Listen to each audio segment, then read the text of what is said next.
This is the simple harmonic motion part of it, right? This thing here, this is your angular velocity.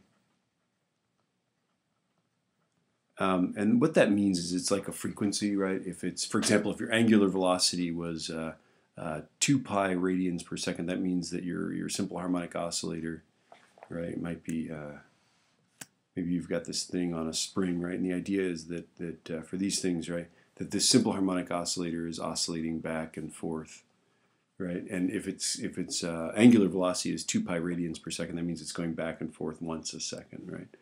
This is the period. T is the period, so that's the time it takes to complete one full cycle. So from this side back and then to this side again, right? So here's your angular velocity again, right? It goes in these things. When you do this, when you use these formulas, make sure you're in radians, right? So you might have to switch between degrees and radians on an IB test, right? And then I'll talk about what these X naught and V naught and everything are, right? This is actually your amplitude. Okay, right, there it is, and there's two different formulas here. I'll talk about why that is. The X here, this is your position at any other time, right? This is your velocity at any time. This is your maximum velocity, right? Your max velocity, and the same thing there, right?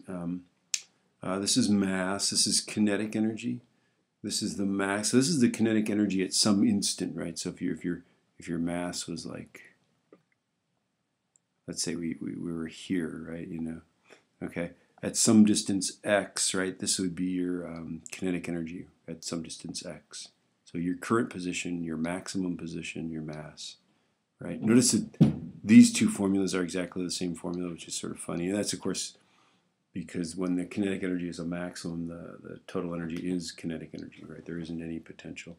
Let's look at that a little bit more, right? So this is what these things are. There it is in writing, right? Period of motion is the time for one cycle. This is in seconds. This is radians per second, right? This is going to be meters. This is going to be meters per second, right? The velocity. This is of course meters. This is meters per second, right? Okay.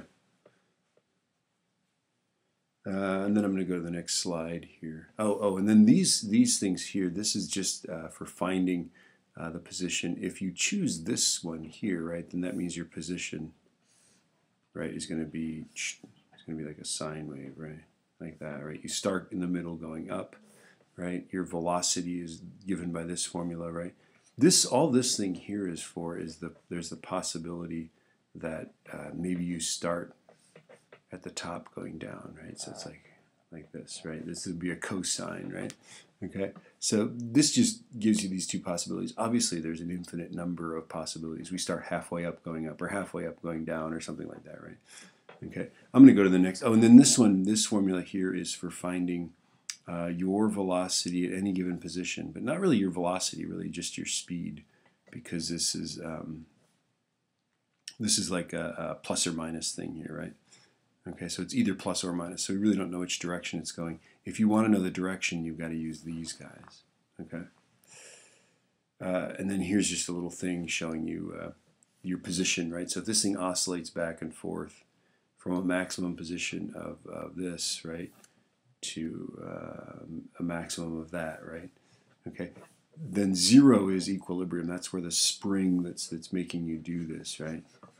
That's where the spring would sit. If you could be at rest there, right? If we have you stop moving, you'd stop right there. In the middle, of course, you're talking about velocity. If it's oscillating back and forth, it's either going this way at V naught or this way at V naught, right? So that's where your maximum velocity occurs, right? And then, of course, your acceleration is a little bit crazy because this is a spring. When you come over here and stop, it's like being on the scrambler at Oaks Park, right? When you get all the way out to the edge and stop and come back the other way, that's when your acceleration is the biggest. So here you're actually accelerating that way, and then here you're actually accelerating that way at maximum acceleration. Okay? Here are the energy formulas. Okay? This is the kinetic energy at some position x. This is your amplitude, your angular velocity, your mass, right? These are kind of comical. These are the same formula, right? what the heck, right? Okay, and of course that makes sense because when you've got maximum kinetic energy, you're right in the middle, right? You are whoops, you are right here in the middle. Okay, when you have maximum kinetic energy, you're either here or you're here. You're here in the middle, but you're either going this way or this way, right? And you're on your way out to the edges. In the middle, you have no potential energy, so you have all kinetic energy. Therefore, it's your total energy. Okay. And then if you just look, right, what if you square V and put it in there for this? Isn't this just the formula 1/2 mv squared? Isn't that kinetic energy? Right, so if you take this thing here and substitute that for V, won't you get this formula, right? And that's where it comes from. Okay. So anyway, this is what those things are. And if we talk about energy, of course, right? In the middle, you've got maximum kinetic energy because you're moving this way and this way as you pass through the middle, and you have no potential energy because your elastic potential is 1/2 kx squared, right? And on the edges, you have no kinetic energy because you're not moving. You're turning around and heading back the other way. If your velocity is not zero, you're not at the edge, right? So you have no kinetic energy at the edge. Therefore, you must have maximum potential energy. So the energies are exactly out of phase with each other. On the next videos, I'll just work through some problems. If you look at those, I know this sounds complicated, but the problems themselves are really pretty simple.